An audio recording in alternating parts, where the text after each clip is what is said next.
In 1947, a radio operator intercepted a message that made no sense. The first lines were frantic, chaotic, almost unreadable, but the final sentence, that one froze all the men in place. It simply said, "I die." No explanation, no coordinates, but when the responding ship found the source, they discovered a scene so unnerving that the rescuers refused to talk about it for the rest of their lives. This is the one mystery that perplexes the minds of most maritime experts, not for its eeriness, but for its possibilities.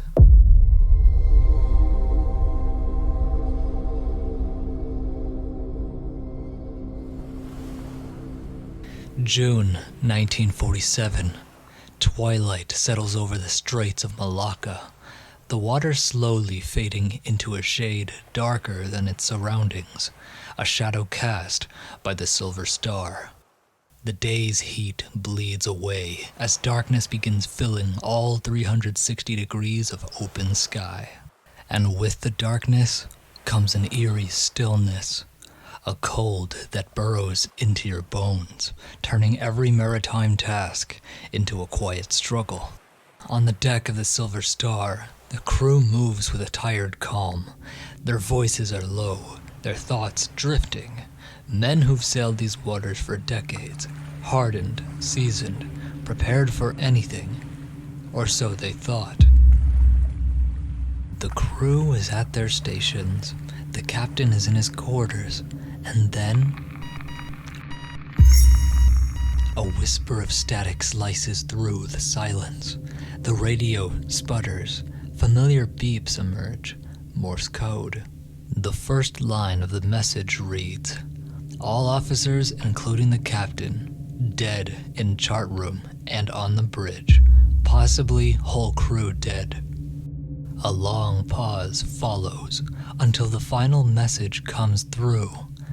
"I die." This is the moment everything changed. This is the moment a mystery was born. The mystery of the S.S Ourang Medan. The radio officer aboard the Silver Star immediately began working to decode the signal. The message was garbled, fractured, inconsistent, but one thing became clear. The distress call wasn't far. Using the strength of the signal and adjusting the gain, the Silver Star was able to triangulate a position. The Morse transmission came from roughly 18 nautical miles off their port bow, in an unassuming patch of water that hid more shipwreck tales than most sailors ever admitted. The orders came through. Steer heading 085. The helmsman acknowledged, and off they went. Engines to half ahead. For the next hour, the crew maintained a steady search pattern, maintaining 8 knots for minimal risk of obstacles and maximum maneuverability. They had to be careful. This was the middle of the night. Besides, whatever ship made that SOS call made it for a good reason. The water was deathly silent, and an uncomfortable pressure began welling in the men's chests. Then they saw it.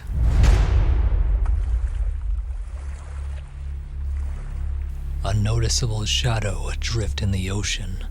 The steel hull loomed like a frozen mechanical corpse. It groaned with the constant rocking of the waves beneath its incredible weight.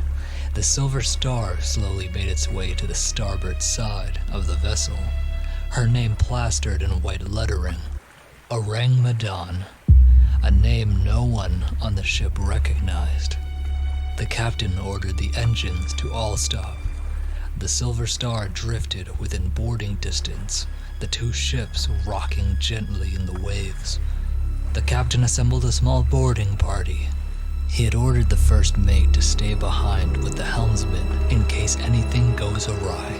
They can react quick enough.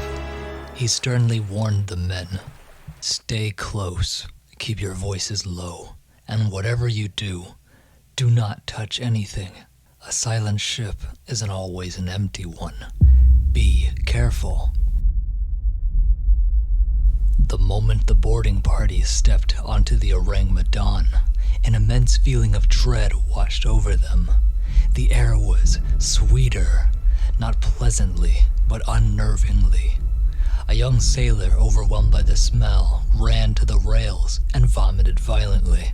Among them was a man everyone called Doc, a battle-hardened sailor who approached every task with the same steady resolve. But during the war, he'd served as a combat medic, patching up men in conditions no human should ever see.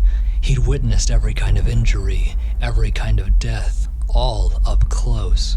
Yet he hadn't seen death like this. The first body was near the forward cargo hatch, half hidden in the shadows. A sailor lay on his back, limbs splayed unnaturally. Doc noted that there were no external injuries, no sign of suffering, just instantaneous, horrifying death. That explained the face, mouth open as if screaming for help before succumbing. A few men pressed deeper into the belly of the ship. In the cargo hold, they found more bodies. Same terrified bows, same frozen look of fear, hands outstretched, rigor mortis preserving their final act of survival. Whatever killed these men did so instantly, leaving nothing but terror behind. Lining the walls of the cargo hold were wooden barrels. Some were damaged, but the names on them were illegible. Then, a sound rang out somewhere in the ship. A low, ominous boom. The men froze. A sharp, nauseating smell rose through the air. The crew scrambled, covering their nose with jackets. Out of nowhere, the captain yelled, "Heat! Get back to the ship!"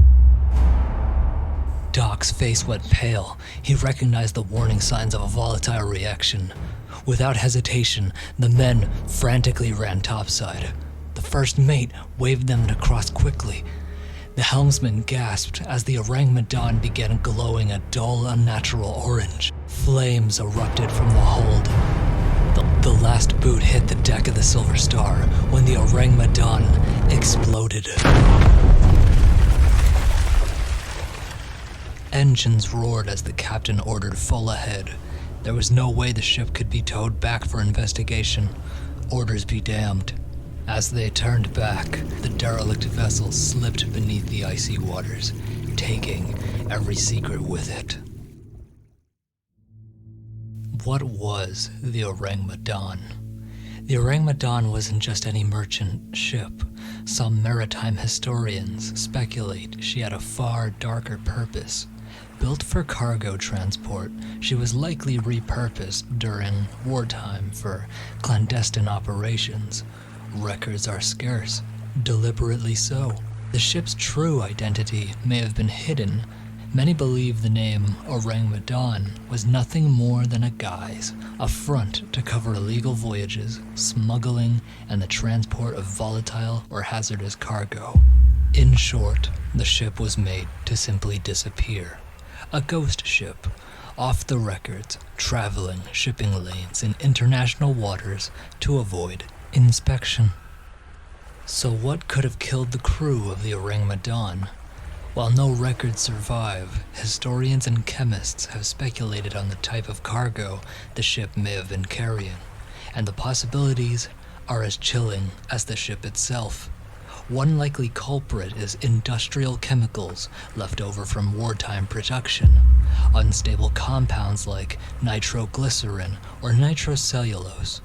When exposed to heat or damaged during transport, these materials can decompose rapidly, releasing toxic fumes, creating an oxygen-deprived environment, and even triggering an internal chain reaction. Another plausible cause is cyanide or cyanide-producing compounds. These substances are deadly, odorless, and fast-acting. Just a few breaths can paralyze the nervous system and suffocate a human within moments, leaving no visible injuries, only the frozen, terrified expressions that would horrify the boarding party. Carbon monoxide or carbon dioxide buildup is another possibility, especially in confined, poorly ventilated cargo holds, colorless, invisible, and silent. These gases can render even experienced sailors unconscious almost instantly, leaving bodies posed mid-action.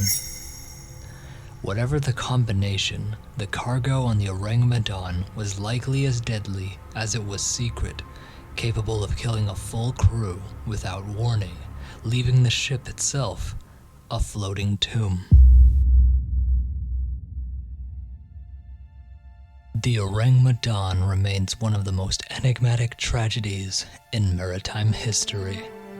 A ship cloaked in secrecy, even on its final voyage, ensuring that no one would ever know the full truth. Do I believe it's still out there? Personally, yes. I only lean towards yes because the strait is full of shipwrecks. Shifting silt buries vessels like an icy cemetery. A ghost ship with no official documentation could have absolutely existed, carrying deadly cargo that killed its crew. While we can put together theories, speculate about her purpose, and imagine the fear the crew must have felt, the final truth will never reach us. Whatever answers we seek from this legend, we will never truly know now, as the steel vessel closes its eyes in eternal slumber at the bottom of the Strait of Malacca.